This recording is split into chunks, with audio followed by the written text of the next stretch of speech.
నిన్నటినే election commission ఆదేశాల మేరకు పల్నాడు జిల్లా కలెక్టర్గా నేను ఛార్జ్ తీసుకోవడం జరిగింది. కొంచెం ప్రత్యేకమైన కండిషన్స్లో ఇక్కడ రావడం మీ అందరికీ తెలిసిన విషయమే.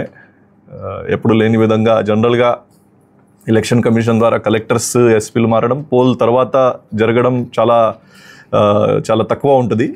బట్ మన జిల్లాలో ఈ pole violence post poll violence కొంచెం ఎక్కువ జరగడం వల్ల ఎలక్షన్ కమిషన్ కొంచెం సీరియస్గా తీసుకొని నాకు ఇక్కడ పోస్టింగ్ ఇవ్వడం జరిగింది. సో దాని మేరకు మనకి ఉన్నటువంటి ప్రత్యేకమైన పని ఇప్పుడు కౌంటింగ్ సజాబ్గా నిర్వహించడము, పీస్ఫుల్గా కౌంటింగ్ పూర్తి చేయడము, కౌంటింగ్ తర్వాత కూడా ఎక్కడ అవాంఛనీయ ఘటనలు జరగకుండా చూడడము. డిస్ట్రిక్ట్ అడ్మినిస్ట్రేషన్, పోలీస్ అడ్మినిస్ట్రేషన్ అందరూ కలిసి ఈ పని చేయాల్సిన అవసరం ఉంటుంది. ఇప్పుడు సరదాగా ఒక విషయం చెప్పాలంటే, గతంలో కూడా నేను ఉమ్మడి గుంటూరు జిల్లాలో పని చేసి ఉన్నాను. అప్పుడు కూడా గుంటూరు మున్సిపల్ కమిషనర్గా వచ్చినప్పుడు ప్రత్యేకమైన కండిషన్స్లోనే రావడం జరిగింది.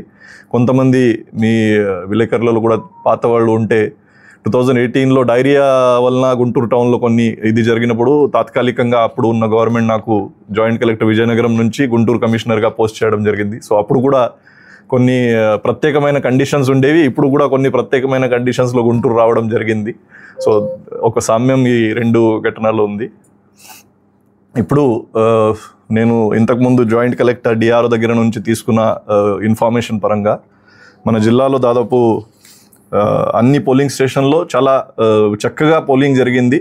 కొన్ని లొకేషన్స్లో సంఘటనలు జరిగాయి, చాలా అన్ఫార్చునేట్ ఇన్సిడెంట్స్. ఈ చిన్న లొకేషన్ కొన్ని 27 కేసెస్ వలన మొత్తం జిల్లాలో జరిగిన మంచి ఎలక్షన్ ప్రాసెస్కి ఒక చెడ్డ పేరు అనవసరంగా రావడం జరిగింది. అది చాలా దురదృష్టకరం. సో కనీసం ఇప్పుడు కౌంటింగ్ టైంలో మన జిల్లాకి మళ్ళీ చెడ్డ పేరు రాకుండా పని చేయాలని మన అందరూ కూడా, not only district administration staff మాత్రమే కాకుండా ఇప్పుడు మీడియా మిత్రులు కూడా మీ ద్వారా ప్రజలు, అదేవిధంగా పొలిటికల్ పార్టీస్ ముఖ్యంగా వాళ్ళ కార్యకర్తలు వాళ్ళ అందరికి కూడా నేను చేసింది అప్పీల్ అంటే, రాష్ట్ర వ్యాప్తంగా దేశవ్యాప్తంగా మన జిల్లాకి ఒక చెడ్డ పేరు వచ్చేయడానికి మనం అందరూ కూడా కారణం. ఎవరు ఒక్కరి మీద మనం ఇది పడడానికి లేదు. కనీసం కౌంటింగ్ టైంలో అది జరగకుండా మనం అందరూ కూడా చూసుకుంటాము. దాంట్లో అందరూ సహకరించాలి. దాంట్లో అందరూ కూడా ఈ ప్రజాస్వామ్యంలో ఉన్నటువంటి ఒక పర్వం, దాంట్లో భాగస్వామ్యం అయి కోఆపరేట్ చేయాలని కోరుకుంటున్నాను. ఇప్పటివరకు జరిగిన వైలెన్స్ కేసెస్ ఏదైతే బుక్ అయ్యాయి దానికి కూడా త్వరితగతిన అన్ని ఛార్జ్షీట్ పుటప్ చేయడం కానీ, పోలీస్ ద్వారా దానికి పర్సివేషన్ చేయడం అది చేసుకుంటాము. రాబోయే రోజులు కూడా మనకి ఇంకా కౌంటింగ్కి 14 డేస్ ఉన్నాయి.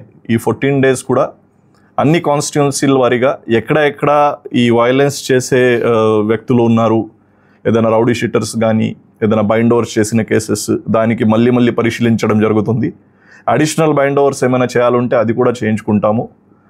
గతంలో బైండ్ ఓవర్ చేసిన వాళ్ళు ఈ కేసెస్లో పాల్పడినట్టయితే వాళ్ళ మీద ఆ బైండ్ ఓవర్ కేసెస్ ఇంప్లిమెంట్ చేయడానికి కూడా కఠిన చర్యలు తీసుకుంటాము. బైండ్ ఓవర్ చేసిన కేసెస్లు ఇప్పుడు కేసు బుక్ అయిన మనుషులు వాళ్ళలో ఏదైనా సామ్యం అయితే మనం కరెక్ట్గా బైండ్ ఓవర్ చేస్తామని కూడా మనకి ఒక అసెస్మెంట్ వచ్చేస్తుంది. దాంట్లో ఏదైనా తేడాలు ఉంటే అది ఎందుకు తేడాలు జరిగాయి, ఆ ముందు నుంచి అసెస్మెంట్ ఏమైనా లోపం జరిగిందా, ఇంకా అడిషనల్ బైండ్ ఓవర్స్ ఏమైనా చేయాలా, బైండింగ్ ఓవర్ కండిషన్స్ ఏమైనా పెంచాలా, అవి అన్నీ కూడా ఇప్పుడు పరిశీలించడం జరుగుతుంది.